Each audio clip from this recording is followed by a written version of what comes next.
on a trip or others are going to go. Maybe some of you are on holidays here this day and you chose to spend part of your morning with us, and we appreciate that and want to welcome you again. But I'm sure we've all been in this situation, whether we are the person driving or someone else in the car, where the situation kind of goes like this. You're on a road trip. You have a general idea as to where you need to end up, but you're not there yet. For some reason, unbeknownst to you, you've taken a wrong turn. You've gotten a little lost. Now the trip is taking longer than it should. The people around you are getting a little antsy. You're starting to get a little tired, a little hungry, a little upset. And what is the most typical response that we give to the person leading in those moments of life? What is it in one word? Oh, no one wants to say it. Complaint. Complaint, right? It's that idea of, where are we going? I'm tired. Are we there yet? I'm hungry. Why don't you ask for directions, right? Like on and on and on. And we get so caught up into this place of complaint. What if instead we offered words of encouragement? Have you ever been in that place where you've gotten lost and people around you are hungry and you're tired and you don't know when you're ever going to get there, and you just hear from the back seat, "Hey, Dad, we believe in you." 42 years still waiting for those words, right? But what a difference it can make. I think so often in life, forget driving, just in the midst of life, we find ourselves in circumstances and situations that sometimes we're there because of the choices we have made. Other times we are there not because of the choices that we have made, and we don't even understand everything that is going on. And we have people that come around us and seem to have the gift of criticism and complaint. And like the balloon with the kids, it completely takes the wind out of you. Or then we have people who come around us and offer us those words of encouragement. So that even though things are not going according to plan, even though things are getting a little more difficult, it's because of the words that others have spoken into you that you're able to continue to move forward. This whole summer, we're looking at a series where it's called Lived Out. This element of we are searching for faith, and so that faith in God is not simply something we just talk about, not just simply something that we believe, but a reality that we live. And we want to get hyper practical every week and look at different ways that faith becomes real so that we can live it out as well. And so I believe that regardless of where you are in the spectrum of life, regardless of where you are in the spectrum of faith, whether you're someone who has followed God for a long time or you're someone who is still unsure, I believe this is a journey for all of us together to understand, okay, what is my next step? How can this begin to play out in my life? And so this morning I want to look at that one word, encouragement, and how it can be such a game changer in our life, in terms of our relationship with God, and in terms of the impact that we can have upon others. And in order to kind of help set a bit of a framework, we're going to go back to what I believe is perhaps the most epic road trip in the history of road trips. It goes back thousands and thousands of years to the nation of Israel. Now, we're going to read a passage in a moment, but just to kind of get us caught up to speed, just so we're all on the same page, God's plan was in order to bring encouragement to the world, in order to bring blessing to the world. He created a nation and he called them Israel. And God says, I'm going to bless you, I'm going to encourage you, I'm going to work through you so that others may see what I am like. And this was the nation Israel. Well, things didn't always go according to plan. And at one particular season in Israel's life, actually a season that lasted 400 years, they became slaves in the nation of Egypt. Things were not going according to plan. And so what did they do? They complained. They cried out to God, saying, God, where are you? God, why are you allowing this to happen to us? And God responded by sending Moses and Aaron to deliver Israel. There was the 10 plagues you may have read about, and there was this head-to-head between Moses and Pharaoh. But eventually the nation of Israel left Egypt, and they were leaving on a road trip to this land called Canaan, this land of promise, this idea that finally you will not be slaves. Finally, you will have a land of your own. But it's going to be a bit of a trip to get there. And that trip lasted over 40 years. And so we're going to jump into the final moments of this trip, where Moses, the guy who began leading this nation when he was 80, is now 120. And he is offering them these final words as they are about to cross the Jordan and begin this final stage into this land of promise. And so let's hear what Moses has to say, and then unpack it a little bit for us here this morning. I'm going to invite Heather to come up and read.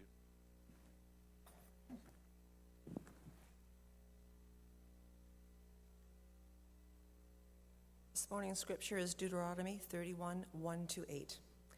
Then Moses went out and spoke these words to all Israel.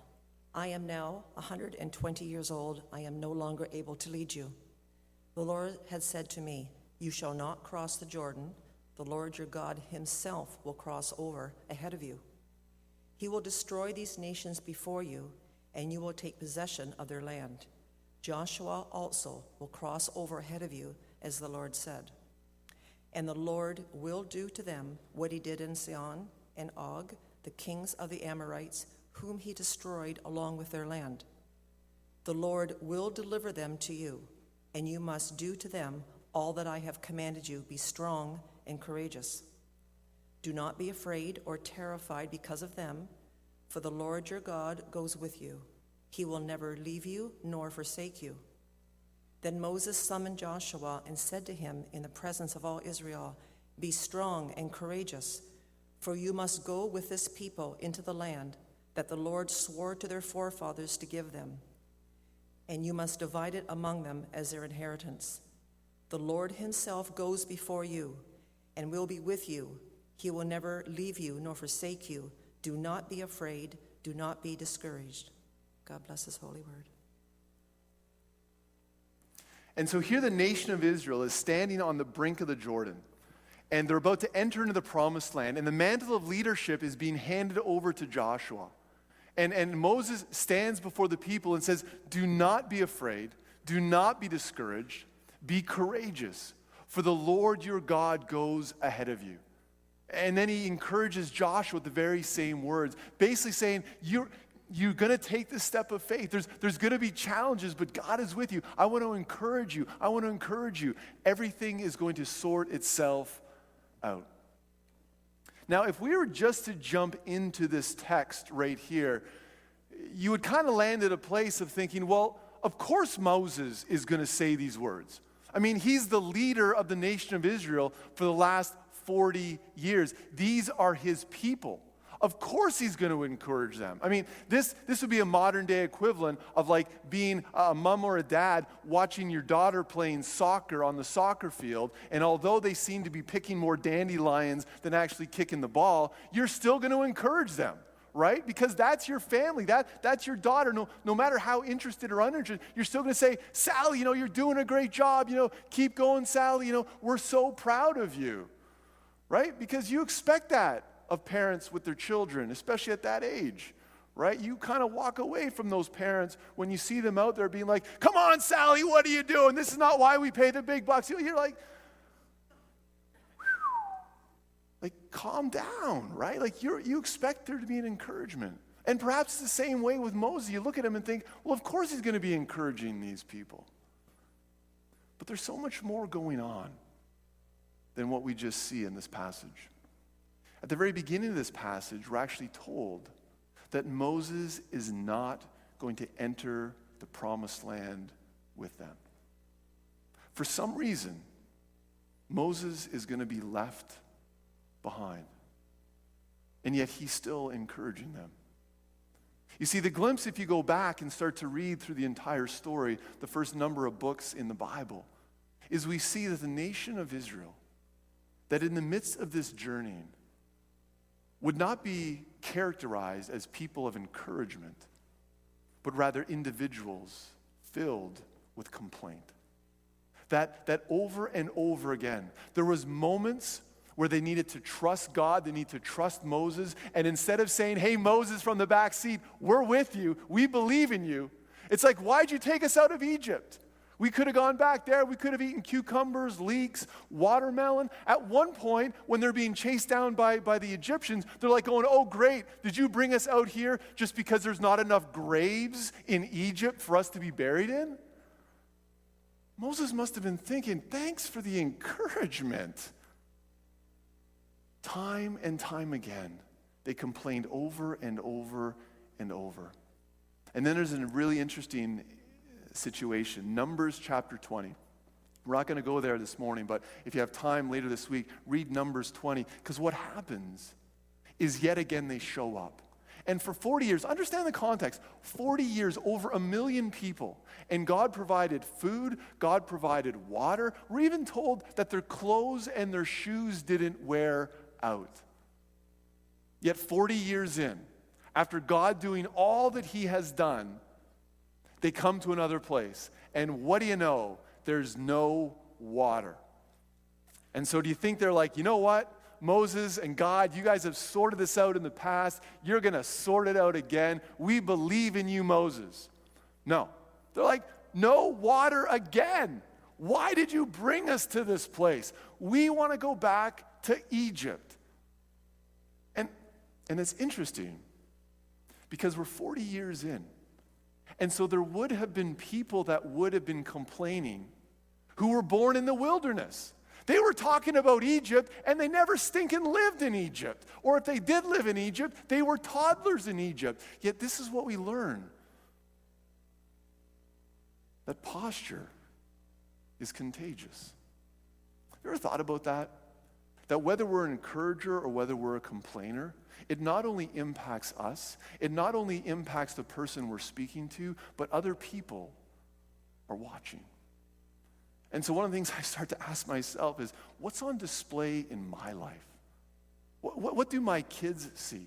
What does my family see? What do my neighbors see? What do people see who aren't followers of Jesus? Do they see a person who talks about the love of God, but then at every moment when something goes wrong, complains? You see, posture is contagious. And we see it handed down from one generation to the next. And so in Numbers 20, Moses is kind of at his wit's end, and so he goes to God. And he explains the situation to God. And God does something remarkable. He says, Moses, we're going to give him water. And what I want you to do is there's going to be a rock. And I want you to speak to the rock. And then out of the rock, water is going to flow.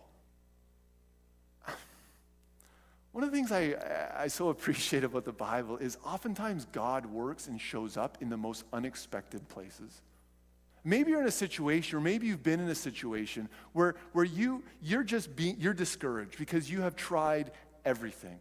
You don't know what's going to happen, but then God shows up in an incredibly unexpected ways. So that when you step back, you're like, this is no coincidence. Right? I mean, let's be honest. God could have just said, okay, they want water?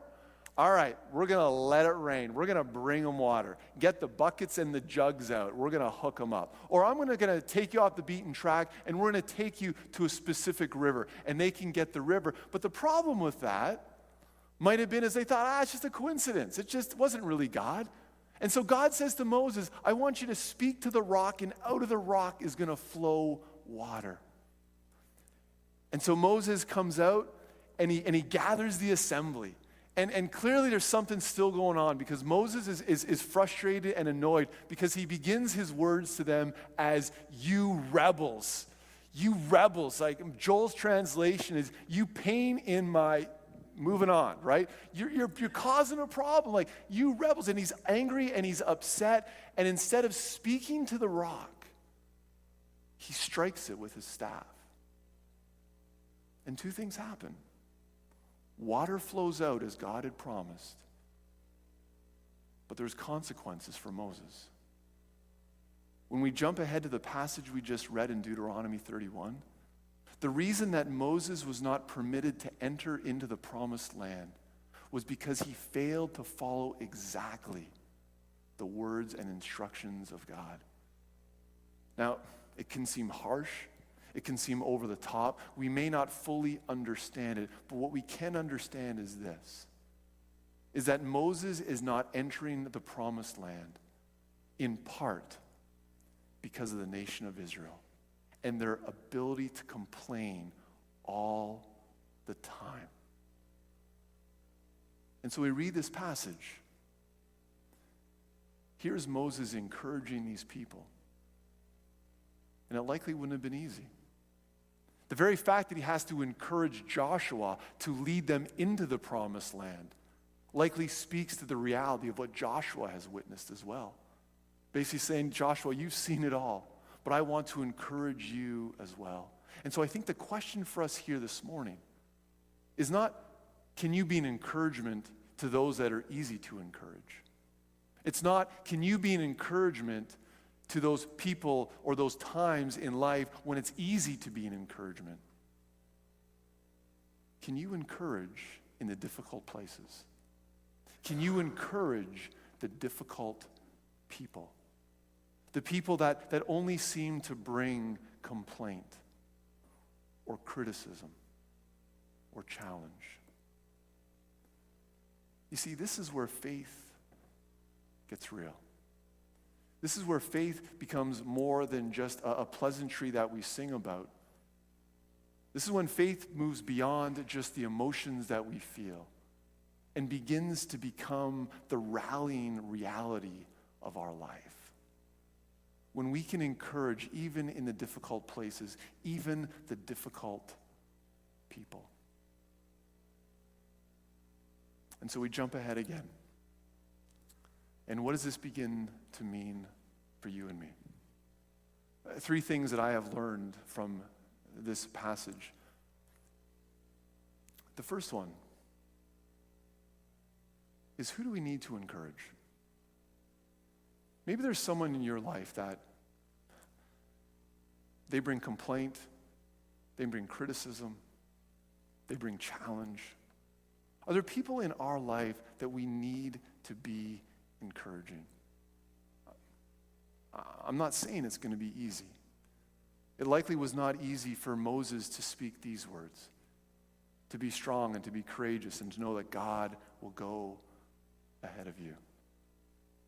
Maybe for some of us, it's beginning with just posturing ourselves in a place where we are able to speak words of encouragement. One phrase that I'm trying to just eradicate from my vocabulary is 4 words. I told you so. I told you so. Have you ever said that? Ever had that uttered to you? Not encouraging. And so what are some of the steps that we need to take? As a congregation, we're going to have some major decisions to make in the next year. Angela's already mentioned there's a letter, there's a conversation about what has happened and what yet needs to happen. And there's going to be times where we're going to face roadblocks. There's going to be times where there's things that we'd hoped would work out and the doors will be closed. And the challenge is, how are we going to respond as a congregation? Are we going to be a congregation of complaint, of criticism? Or are we going to be encouraged in the sense of how do we move forward in the midst of this? Believing the very same words that Moses spoke to his people, God speaks to us. That I've gone ahead of you. That I am with you. It means there's going to be moments with one another where preferences may not always be met. It doesn't mean we don't ask questions and we don't raise concerns, but what is our attitude? What is our posture in dealing with one another? Because not only will it impact us moving forward, but we have a community that's watching. And they want to see if faith is lived out. And one of the best ways we live it out is through encouragement and through coming alongside one another. I feel more and more just God speaking into my life of don't be discouraged. Be encouraged, because I am with you. Second thing is, perhaps for some of you have more of a specific step forward you need. I believe one of the great tactics of Satan is that of discouragement. That when you want to move forward, when you want to step out in faith, he wants to throw discouragement in front of you. You know, following God, following Jesus does not mean that life is always going to be easy. Oftentimes it's going to be more challenging. The only reason Moses says be strong and courageous is because he knew what was about to happen next. It wasn't easy street as they walked into the land of Canaan. And so they need to be encouraged. They needed to be reminded of what God had done and what God was yet to do. And so maybe this morning, you need to just simply hear those words of encouragement of God saying, I am with you. I am going ahead of you. Will you trust me? Will you take that step of faith? And then the third takeaway, and perhaps the most challenging, is that I'm sure for all of us, we have been in the place of Israel, where we have complained. You see, what's interesting about this passage is every complaint that the nation of Israel brought up against Moses was ultimately thrown at God as well. Basically, we don't trust you. Why did you let this happen? Why did you lead us into this place? And I love the fact that in the midst of it, Moses speaks words of encouragement that God has not walked away from them. Maybe there's some here this morning that feel that perhaps God has walked away. That because we have made poor choices or because we have just taken on this position of complaint, that God has walked away from us. Simply not the case. Because Moses is just a glimpse to the greatest reality of God never leaving us or forsaking us. And that is the person of Jesus Christ. I know it's a real hot day to be thinking about Christmas, but there's a name given to Jesus at his birth, Emmanuel, which means God with us. God with us. And we're reminded that in the life, in the death, in the resurrection of Jesus, that Jesus offers these same words in such a more meaningful way. Where Jesus says, I will never leave you. I will never abandon you. For I am with you always to the very end of this age. So don't be discouraged. Don't prevent your past from enabling you to live a great present and future with God. Be encouraged because God is with us. Let us pray together. And so, Jesus, we just pray this day as we get closer and closer to some of the challenges or some of the difficulties that we face. I just pray specifically for everyone in this room that perhaps they're dealing with different things. I pray for those that perhaps need to become more encouraging to others. Give them the humility to take this step of faith. I pray for those that perhaps have a significant